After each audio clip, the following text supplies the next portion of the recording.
Good morning, I'm Harley Schlanger from the LaRouche Organization with your daily video update for March 19th, 2024. I'm sure most of our viewers are well aware that the media in the West is a psychological warfare operation controlled by corporate cartels, the same corporate cartels that are in league with the military-industrial financial complex, the big banks, the war machine, and so on. So it won't come as a big surprise to tell you that what you're hearing about the Russian elections and what Putin is saying and doing is part of that psychological warfare.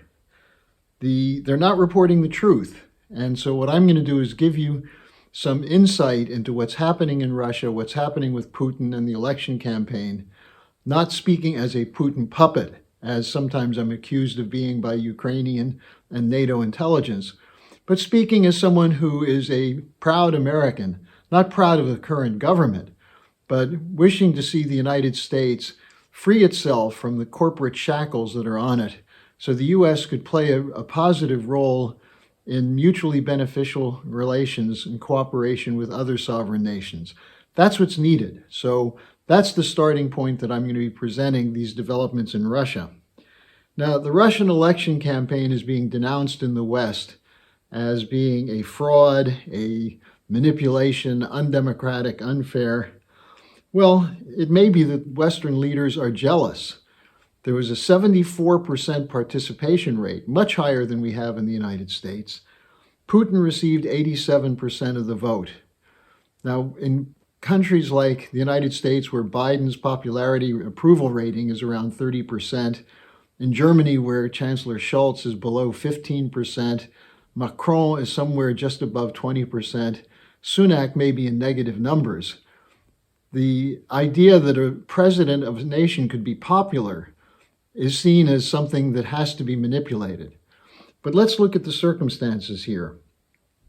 The Russian election occurred despite operations against Russia that could be described as destabilization operations or even regime change operations, especially since the West refused to negotiate justifiable security concerns raised by Putin going back to the December 2021, before the special military operation, but actually going back for 20 to 30 years, related to such things as the NATO expansion and so on.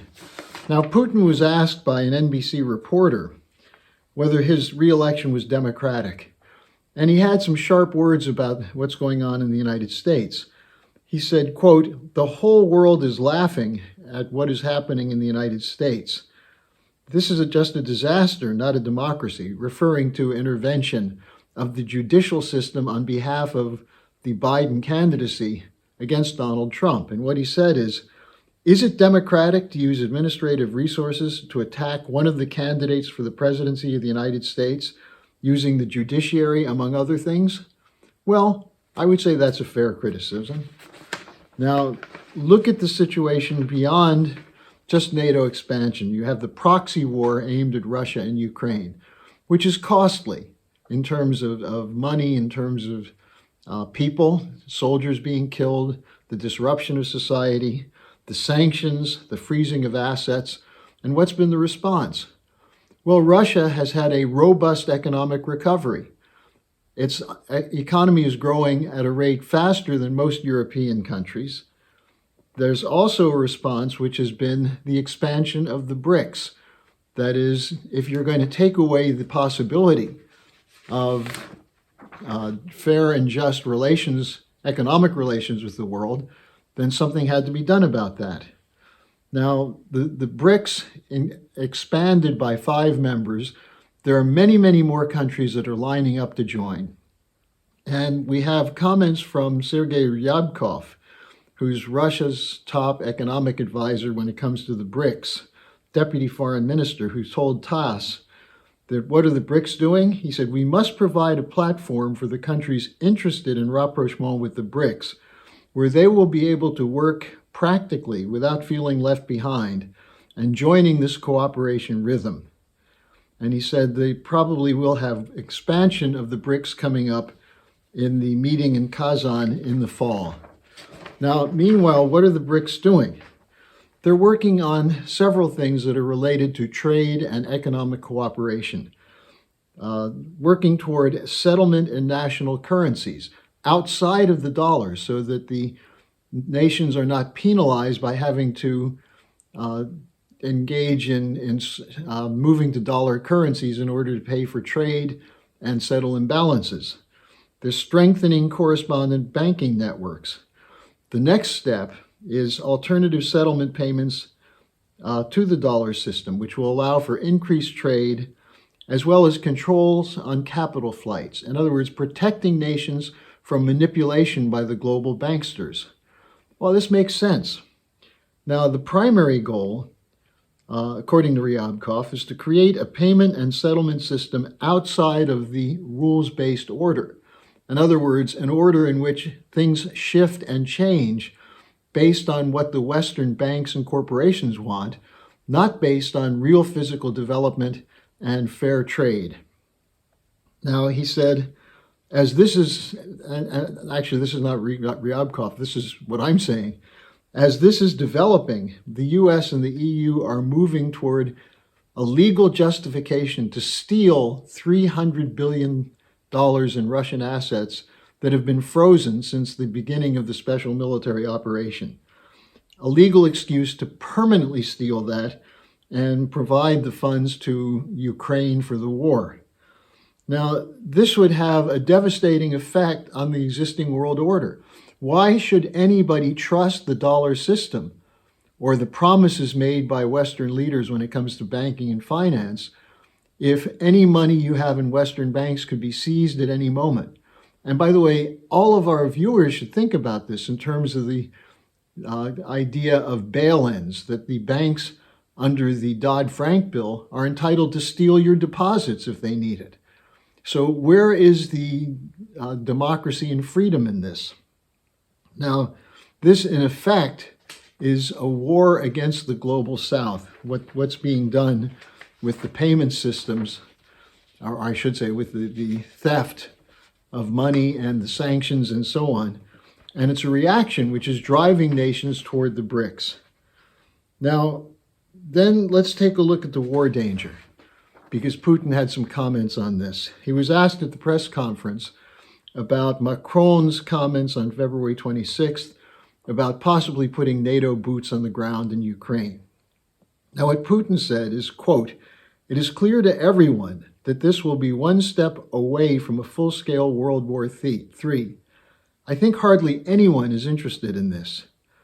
But he said that it's clear that NATO military personnel are already present in Ukraine, that the Russians have picked up English and French being spoken on the battlefield, not just from intelligence and surveillance, but actual coordination and maybe on-the-ground operations. He said there's nothing good in this, first of all for them, because they are dying there and in large numbers. He said he wished Macron would stop seeking to aggravate the war in Ukraine, but rather play a role in finding peace. Quote, "It seems that France could play a role. All is not lost yet," unquote. Now then, referring to the charges that he's preparing for a nuclear strike and so on, he said, "I've been saying it over and over again, and I'll say it again. We are for peace talks, but not just because the enemy is running out of bullets. If they really seriously want to build peaceful, good neighborly relations between the two states in the long term, and not simply take a break for rearmament for 1.5 to 2 years later, then there should be serious peace talks."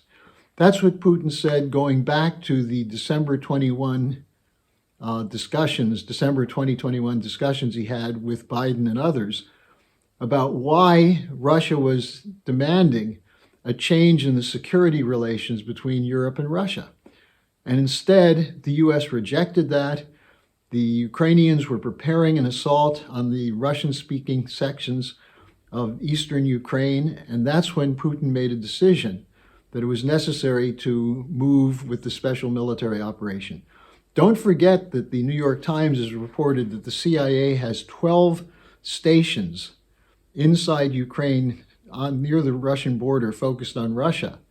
Don't forget that the Russians discovered operating bio and chemical labs in Ukraine.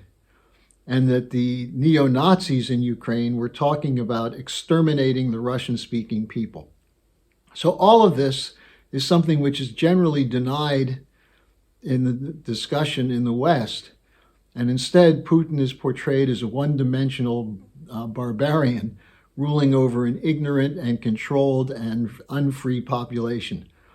Well, almost 80% of the Russian population turned out to vote. That's something that would be a big shift if we had that kind of participation in the West.